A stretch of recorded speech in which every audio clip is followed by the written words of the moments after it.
મધ્ય દક્ષિણ ગુજરાત અને સૌરાષ્ટ્રમાં અત્યંત ભારે વરસાદનું એલર્ટ તો બનાસકાંઠા, મહેસાણા અને ગાંધીનગર સહિત 6 જિલ્લાઓમાં ઓરેન્જ એલર્ટ।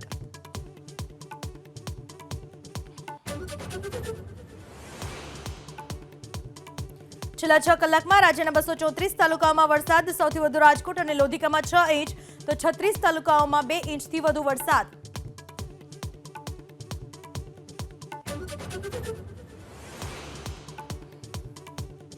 સુરેન્દ્રનગરના ચોટીલાના હબિયાસર પાસેનો પુલ ધરાશાયી, અનેક ગામો બન્યા સંપર્ક વિહોણા।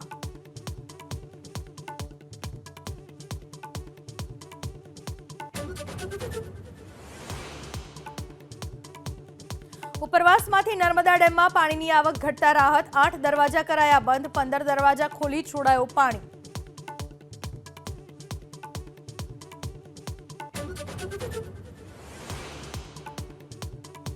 બોટાદમાં કાળુભા નજીક ખીજડીયા ગામ પાસે કાર તણાઈ, કારમાં સવાર તમામ 8 લોકોને સ્થાનિકોએ બચાવ્યા।